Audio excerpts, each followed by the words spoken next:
ખબરોમાં બન્યા રહેવા માટે બેલ આઇકોન દબાવો અને એબીપી અસ્મિતાને સબસ્ક્રાઇબ કરો. નમસ્કાર, સ્વાગત છે આપનું એબીપી અસ્મિતામાં. હું છું ગીતા વઘાડિયા.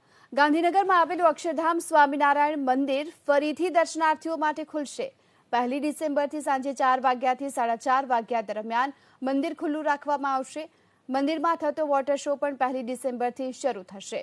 તો વધી રહેલા કોરોના સંક્રમણને લઈને મંદિર ટ્રસ્ટે 30 તારીખ સુધી મંદિર બંધ રાખવાનો નિર્ણય લીધો હતો, પરંતુ ફરી એક વખત હવે મંદિર દર્શનાર્થીઓ માટે ખુલ્લું મુકાશે. તો 1 ડિસેમ્બરથી ગાંધીનગર આવેલું અક્ષરધામ મંદિર ફરી દર્શનાર્થીઓ માટે ખુલ્લું મૂકવામાં આવશે. સાંજે અક્ષરધામ મંદિર ખુલ્લું રહેશે 4 થી 4:30 વાગ્યા દરમિયાન, અને મંદિરમાં થતો વોટર શો 1 ડિસેમ્બરથી જ શરૂ થનાર છે. જોકે કોરોનાનું સંક્રમણ જે પ્રમાણે વધ્યું હતું તેને લઈને મંદિર બંધ રાખવા માટેનો નિર્ણય લેવામાં આવ્યો હતો 30 તારીખ સુધી.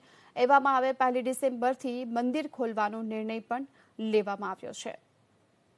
તો દર્શનાર્થીઓ છે તે 1 ડિસેમ્બરથી અક્ષરધામ મંદિરમાં દર્શન કરી શકશે.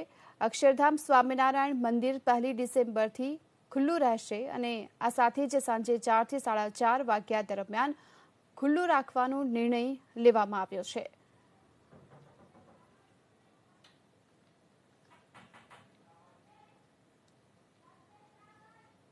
આ અંગે વધુ વિગતો મેળવીએ. સંવાદદાતા કલ્પેશ રાવલ આપણી સાથે જોડાઈ ચૂક્યા છે.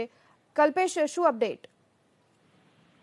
ગીતા, રાત્રિ કર્ફ્યુ અમદાવાદ સહિત 4 મહાનગરોમાં મૂકવામાં આવ્યા હતા, જેને પગલે અક્ષરધામ મંદિર પણ એ દરમિયાન બંધ રહ્યું હતું. હવે 1 ડિસેમ્બરથી એટલે કે મંગળવારથી અક્ષરધામ મંદિર દર્શનાર્થીઓ માટે ખુલ્લું રહેશે. જોકે દર્શનનો જે સમય છે એ સાંજના 4 થી 7:30 જ રહેશે, અને જે વોટર શો અગાઉ યોજાતો હતો એનો સમયમાં પણ ફેરફાર કરવામાં આવ્યો છે, અને દર્શનાર્થીઓએ 6:30 વાગે એ વોટર શો જોઈ શકશે. એટલે કોરોનાના સંક્રમણના પગલે જે રાજ્ય સરકારે જે પગલાં લીધા હતા તેની સાથે સાથે ધાર્મિક સ્થાનો પણ પોતાની રીતે જાગૃતતા દાખવી રહી છે, અને હવે